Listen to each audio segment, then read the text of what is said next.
So now that The Rock's new movie, The Smash Machine, has been out for more than 3 days, I thought I would give my full in-depth review with some spoilers towards the end. If you want to see more reviews, rankings, and reactions, definitely subscribe to this channel and turn on the notifications bell so you won't miss a new amazing video. So this is a new A24 movie starring Emily Blunt, Dwayne "The Rock" Johnson, and many more, essentially about the lifestyle and the personal struggles of the ex-UFC fighter Mark Kerr, the challenges he has to face with his girlfriend and losing. If you used to ask me to explain the plot, that would be it. There's nothing really into the plot. It's just fights and like arguments mainly, and it's like heartfelt, slow moments. When this movie was in production, a lot of people were hating on The Rock, saying, oh, he's not going to do well. I mean, he's never done serious roles before, so why would he nail this?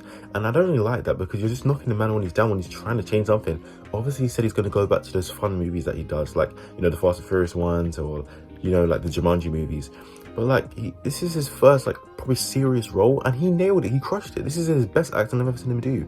But people crap on The Rock all the time. Where's all this bullying to Vin Diesel? Because Vin Diesel does the exact same roles for Fast and Furious, Bloodshot, The Last Witch Hunter, Riddick. At least The Rock had some balls to do a serious movie. It doesn't matter how you came up with the name, coach! So let's get into the positives of the movie. Emily Blunt took me by surprise. She is phenomenal in this movie.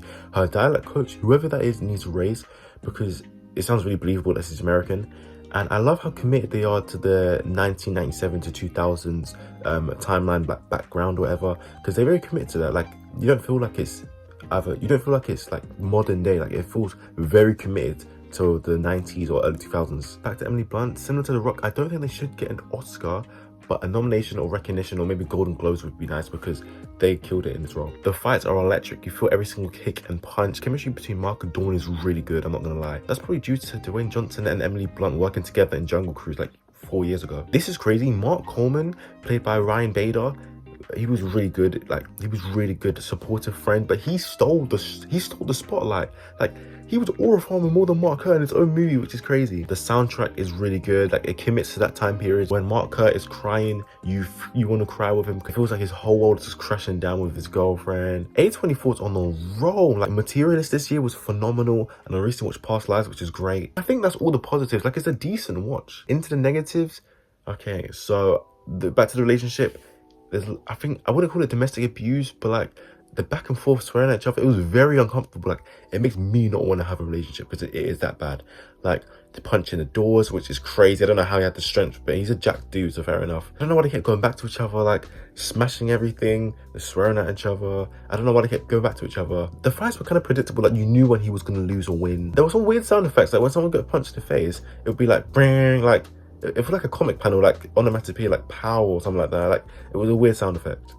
And there were some moments where it's like, this does not need to be 2 hours. Like, it felt like it was dragging. Like, it was a little bit boring sometimes. Like, I think solid an hour and 40 minutes would be decent, which is only 20 minutes, so fair enough. I'm kind of nitpicking. And the ending was so weird, like a 5-minute montage, and he was just laughing in the shower, which is just weird. I don't understand. There was like music as well. Mark Coleman was looking at his badge or whatever. It was just weird. And that's all my issues really with the movie. I don't really have anything.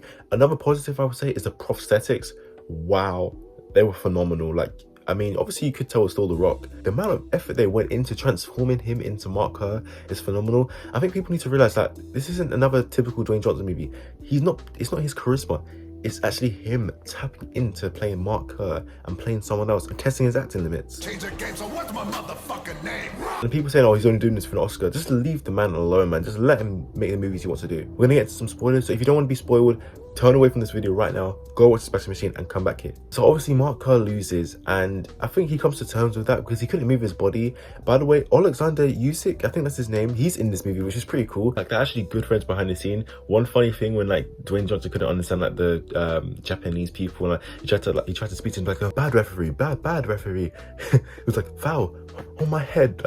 Just learn the language if you find it that tricky to understand them. He didn't lose that first fight, because that was definitely a foul. At least they made the new rules, but okay. What was really cool, it showed like in 2025 the real Mark Kerr, and he was just getting his groceries, and he's having a lovely lifestyle. Like, in 2009 he retired, and from 2000 to 2006 he was married to Dawn, but I think they just broke up and divorced, but they had kids together. He kind of threw it back in her face, saying that, oh, why do you keep bringing it up? Like, she's just trying to be nice, bro, relax. Not around all the time, so that's why I said I wouldn't want kids right now, but I guess they changed their mind. And then the credits was just like a montage of the real life of Mark Kerr. Overall, the Smash Machine, I didn't know what I was walking into, to be honest. Like, I only watched like one trailer, but that was like months ago, so I was like, okay, this looks really interesting, and I'll give it like a solid 3.5 out of 5. Like, it's not the best, it's not the worst movie. I thoroughly enjoyed it. It gave me a lot of Rocky vibes, and I'm not the biggest Rocky fan. I prefer the Creed movies. I just prefer newer movies. I'm not a fan of old movies. I don't know why. I can tell there's a lot of inspiration with that, like the underdog. Sports dramas aren't necessarily my jam. Like I prefer sci-fi, superhero, action movies, dumb, fun explosives, because I feel like when you go to the cinema, that's what you should be looking for. Like, you should be looking for a fun time to escape reality, not having your brain tested for Oppenheimer. Boring. Anyways, I'm going off topic. Yeah, I really enjoyed the Smashing Machine, and I think a lot of people should give it a chance. And I really hope it does more roles like this in the future. So that was my full in-depth review of the Smashing Machine. Let me know in the comments, have you seen this movie? And if you plan to see it, let me know in the comments. Don't forget to like this video, share, comment, whatever you need to do. Turn on the notifications bell, subscribe, so you'll be notified when a new amazing video comes out. My tagline is Rank Review React. See you guys in the next video. Have a great day.